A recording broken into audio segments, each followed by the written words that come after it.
আসসালামু আলাইকুম, কেমন আছেন আপনারা? আশা করি ভালো আছেন। আলহামদুলিল্লাহ আমিও ভালো আছি।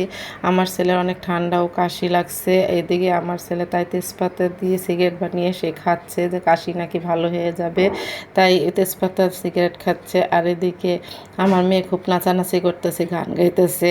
আর আমি রাত্রের 11টার সময় আমার বাবার বাড়ি যাব, তাই গাড়ি দিয়ে আমরা রওনা হয়ে গেলাম। আর এদিকে আমার ছেলে রাত্রে মানে ঘুমিয়ে গেছে। ওর খুব ঘুম পাইছে, অনেক ঠান্ডার ওষুধ খাওয়ানো হয়েছে, তাই রাত্রে ঘুমিয়ে গেছে যাওয়ার সময়। আর এদিকে আমার মেয়ে খুবই আনন্দ করতেছে, ওর খুব ভালো লাগতেছে। কিন্তু আমার তো আমার বাবার বাড়ি যাইতে ইচ্ছা করে না, কারণ গাড়ির জার্নি আমি একদম পছন্দ করি না, আমার তো ভালো লাগে না।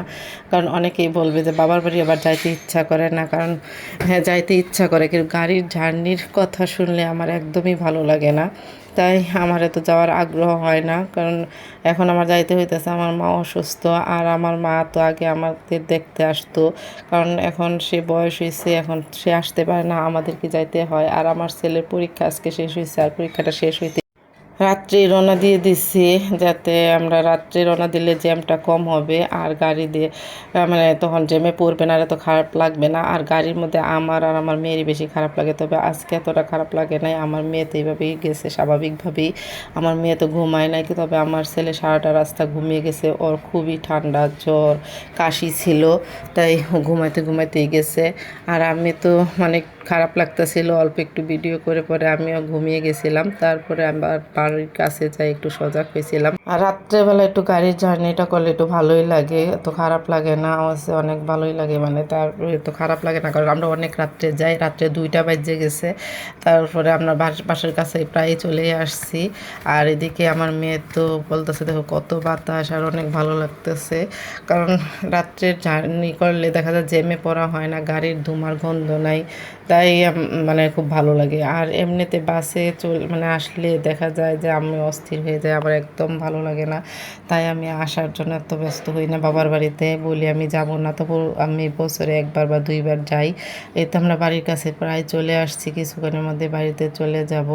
আর আমি বলতেছি যে এই তো ডান দিকে যাও, তখন ওই ডান দিকে যাইতে বলতেছিলাম ড্রাইভারকে, তখন সে ডান দিকে যাচ্ছে, কারণ আমাদের বাসার মোড়ে আসার পরেই মানে 2টা রাস্তা আছে, সেখান থেকেই দেখা যায় যে 2 দিকে যাইতে হয়, একটা বাম দিকে রাস্তা একটা ডান দিকে রাস্তা, তখন আমরা বাম দিকে রাস্তা দিতেই চলে আসি। আর আসার পরে আমি গাড়ির থেকে নামবো, আর তখন বাড়িতে যাব, মানে আমরা বাড়িতে আসতে আসতে দেখা গেছে যে 2টা না 2:30 বেজে গেছে। আর এদিকে সিকবাতের বাবার অফিস খোলা পরের দিনে, সে পরের দিনে চলে আসবে, মানে সারা রাত্রে যায়, সে আবার ভোর রাতে 4টার সময় চলে আসছে, কারণ পরের দিন তার অফিস আছে, অফিস করতে হবে। আমরা তো বলছিলাম যে একদিনের ছুটি না, তারপরে তার বাবা ছুটি পায় নাই, তাই একদিন সে আমাদেরকে রেখে রাত্রে আবার সে 4:30টার গাড়িতে আবার সে চলে আসছিল আর আমাদেরকে রেখে। আর ঢাকার এই তো গাড়ি চলতেছে, আর কত লাইট, চারদিকে লাইট জ্বলতেছিল। আর আমরা তো প্রায় চলে আসছি, আমরা এখন নামবো। আর বলতেছি যে চলো তাড়াতাড়ি, আমার ছেলেকে বলতেছি তুমি উঠো, সিকবাতকে বলতেছি তুমি উঠো, এখন আমরা বাসার কাছে চলে আসছি। এই তো কিছুক্ষণের মধ্যে নেমে যাব, তখন আমার ছেলে তো উঠলো। এখন আমরা এখন আমার মা খুবই অনেক অসুস্থ, তাই আপনারা সবাই আমার মার জন্য একটু দোয়া করবেন। আর আমরা তো চলে আসছি, এখন আমার মাকে একটু 2-1 দিন দেখে তারপর আমরা আবার চলে যাব। আজকের মতো ভিডিওটা এখানে শেষ করলাম। আসসালামু আলাইকুম।